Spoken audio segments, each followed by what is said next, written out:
Are we creating the next mass extinction through water pollution and climate change? Our learning objectives are we will be able to recall the factors that cause a species to go extinct and recall the factors that cause mass extinction. We'll be able to recognize water pollution that alters aquatic ecosystems and mirrors ancient extinction triggers.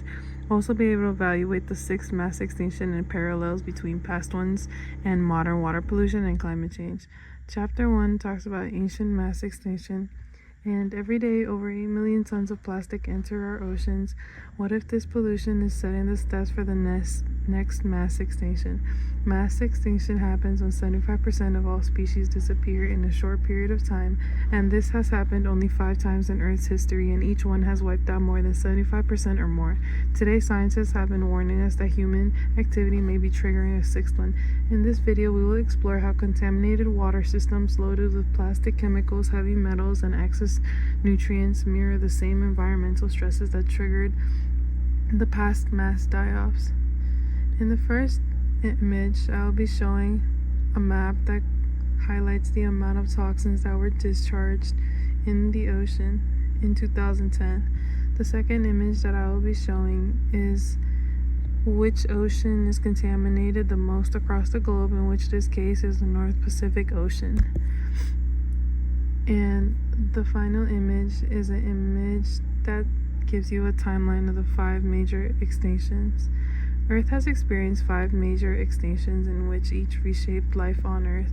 The Ordovician-Silurian extinction was likely triggered by rapid glaciation and sea level drops, in which massive glaciation centered over a supercontinent in which locked up water, causing a severe multi-sea level drop that dried up majority of shallow seas, wiping out and eliminating marine life.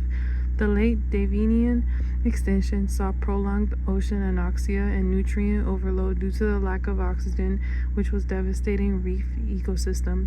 The Permian Triassic extinction was the deadliest extinction, which eliminated around 96% of marine life due to massive warming, anoxia, and volcanic toxins due to eruptions that created Siberian traps, which released enormous amount of greenhouse gases. The Triassic-Jurassic extinction was driven by volcanic activity and climate change, opening the door for dinosaurs to dominate. The Cretaceous Paleogene extinction was caused by an asteroid impact which led to an environmental chaos, including ocean acidification and wildfires, which wiped out the non-avian dinosaurs and many marine species. Each of these events involved extreme disruptions to global biochemical cycles, showing how sensitive life is to rapid environmental changes, which is what scientists are trying to warn many that it may be repeating today through pollution, climate change, and ocean degradation. When we look at Earth's past mass extinction, we mostly see how they were triggered by extreme disruptions to global biochemical cycles, examples being oxygen level warming and nutrients overload, ocean acidification in which CO2 levels spiked, toxic pollution, volcanic events in which released heavy metals and toxins into rivers and oceans, stressing ecosystems the way industrial pollution does today, as well as rapid climate change and temperature swing that alter circulation patterns, oxygen levels, and nutrient distribution. Moving on to Chapter 2. We will talk about water pollution and climate change today, focusing on explaining how modern water pollution removes oxygen and harms marine life. The ocean today is currently dealing with a number of issues, the majority of which are directly related to human activity. Nutrient pollution is one example of a major issue. Excess nitrogen and phosphorus are dumped into the water by farms and sewage. Together, these two cause algal blooms to grow quickly. When algae die, bacteria break them down. This process uses up the oxygen in the water, and without oxygen, fish and other marine animals can't breathe and are put at risk to die. This then creates dead zones. One of the largest dead zones in the world is the Gulf of Mexico. It can reach about 6,705 square miles, which if you look at it, it's quite bigger than some U.S. states. After some studies, scientists have found that oxygen levels are declining across the global ocean, not just in coastal areas. These studies show that the ocean has already lost around 2% of its oxygen over the past 50 years due to pollution and climate warming. Plastic pollution puts additional stress. Over time, large plastics break down into tiny pieces known as microplastics, which fish and plankton mistakenly swallow. Microplastics block digestion and carry toxic chemicals that can harm young organisms and spread pollution far through ecosystems. In this demonstration, I show how microplastics become impossible for organisms to avoid increasing extinction risk. As you can see, this is how microplastics behave in real oceans. Even when organisms try to filter only food, they ingest plastics. These plastics cause inflammation, infertility, and death. All of these issues have been made worse by climate change. Warmer water contains less oxygen, increasing the size of dead zones, and oxygen loss happens more quickly. Corals bleach as a result of warming and forces species to move or die because they cannot withstand the change. Ocean ecosystems will undergo significant change when nutrient pollution, chemicals, microplastics, and rising ocean temperatures are combined. Scientists caution that marine life is under stress from all sides at once, and these changes are occurring more quickly than species can adjust. These are not small problems. These are early warning signs that today's oceans are being forced toward conditions that have harmed marine life in the past. Unless we begin to cut pollution and slow climate change now, the future of many ocean species plus our own food systems are all at risk. In this final part, we will aim to evaluate concerns of a sixth mass extinction and parallels between past ones and modern water pollution and climate change. Geologists study past extinctions by analyzing sedimentary rock layers, and the patterns they observed are now appearing again. Certain patterns found in ancient extinction sediments were black shales that are rich in organic matter. This indicates anoxic waters.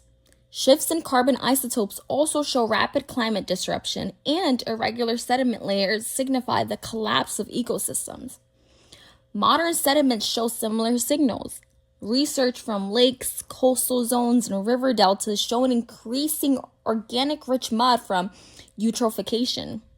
We're seeing plastics become a permanent part of sediments, heavy metal accumulation that's comparable to volcanic pulses in past extinctions, and reduced biodiversity in microfossil layers. Many researchers argue we are already in the beginning stages of this sixth mass extinction. Water pollution plays a major role because aquatic ecosystems are incredibly sensitive and foundational to global biodiversity. Scientists are seeing 1/3 of freshwater fish species threatened, coral reefs collapsing, amphibians experiencing record declines due to polluted water and diseases. Plus, ocean dead zones have quadrupled since 1950. This matters because past mass extinctions started in the oceans before spreading to the land. We are seeing this same pattern today, driven by modern water pollution and climate change. Earth's history shows us that mass extinctions are not random. They are the result of severe disruptions to the planet's life support systems. Today, the same warning signs that marked ancient extinctions are reappearing in our oceans, lakes, and rivers. Water pollution, climate-driven warming, oxygen loss, chemical contamination, and plastic accumulation are not isolated problems. Together, they are reshaping aquatic ecosystems in ways that closely resemble the environmental declines that occurred before previous mass extinctions. If mass extinctions of the past began in the oceans, then we must recognize what today's oceans are telling us. The conditions that once triggered catastrophic losses of life are developing again, but this time they are a direct result of human activity. Whether or not the sixth mass extinction becomes a reality depends on the decisions we make now. By reducing pollution, restoring ecosystems, limiting warming, and protecting the waters that all life depends on. Earth has recovered from mass extinctions before, but these recoveries took millions of years. Our responsibility is to prevent one. The future of marine life and ultimately our own future depends on whether we choose to act before the patterns of the past become the reality of our future.